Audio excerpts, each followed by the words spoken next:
Здравейте! Сега ще ви покажа как се създава и променя модул. Влизаме се в администраторската част на сайта.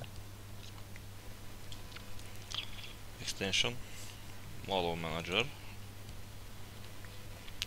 Има няколко вида модули. Натискаме New. Тук си избираме какъв модул искаме да създадем. Първо ще създадем Custom HTML.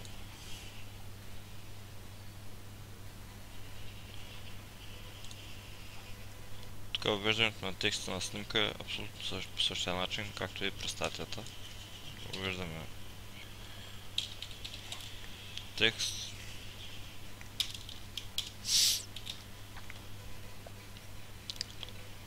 Въвеждаме заглавие тест. От тук може да му кажем на модула дали да се показва заглавие или да е скрито. Сега ще го скрия. Задаваме позиция. Избираме позиция от темата, която е на вашия сайт. В случай GK Creativity.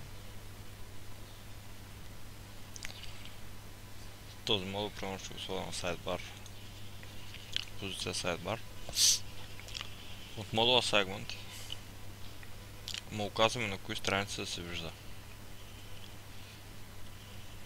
Дали да е на всички страници, да не се показва никъде, само на страниците, които сме отбелязали с отметките, или на всички страници, които не сме отбелязали. В случай ще го направя само на страниците, които сме отбелязали с отметка. От None изтриваме селекцията, която е в момента.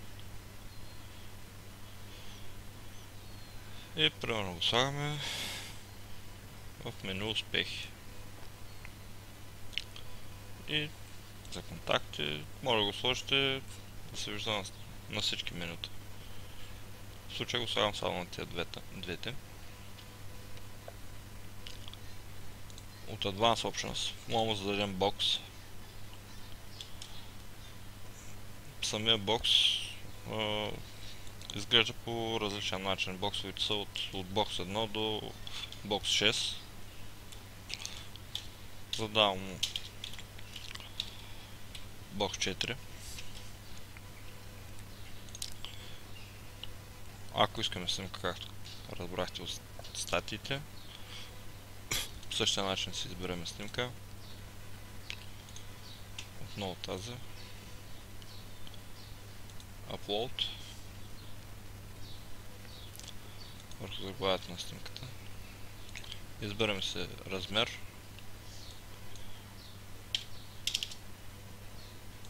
Размеряваме се снимката и натискаме Insert.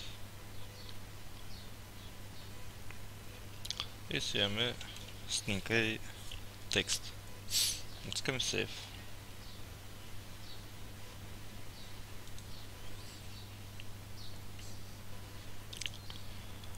Рефрешваме с фронтенда.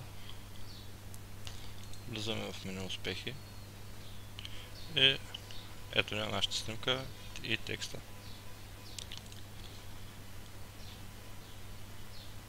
Заглавието не се вижда. Сега ще го пусна. Save. И ето го и заглавието. Ако искате да спрете модула или да го изтриете, или му давате един публиш, да не е публикувано, или trash, ако искате да го изтриете. Даваме му unpublish, натискаме save и вече го няма модула. Тук отново може да се въведете таблица. В случая на 2 реда.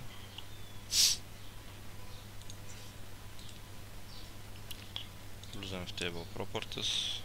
Правим се на 100%. Ото както обясних в предното видео.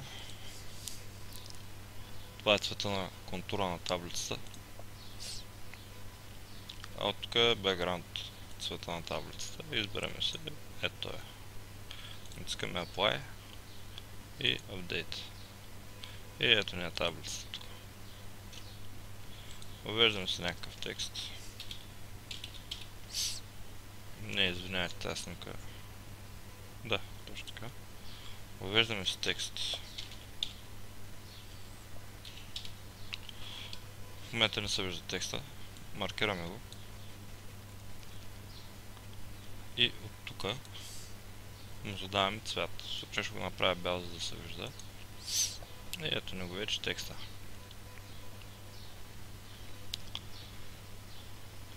Ако искаме да сложим бордър на самия текст, маркираме отново текста, влизаме тук и му слагаме, примерно, Sim Border и ще изглежда ето така.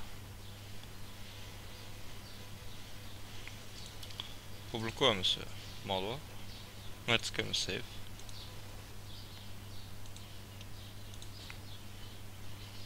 Ето ни е таблицата с текста.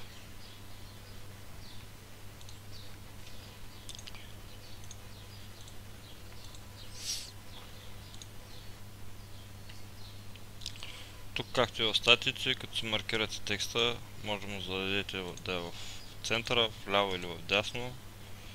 Същите промени на текста може да правите, да му изберете шрифт, размер и всичко останало, което обяснях преди малко в статиите. Мисля, че това е основното за модулите.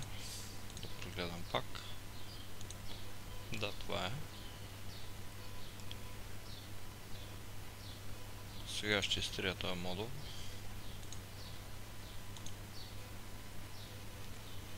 И натискаме Save Close. И модула вече го няма нито в администратора, нито в фронтенда.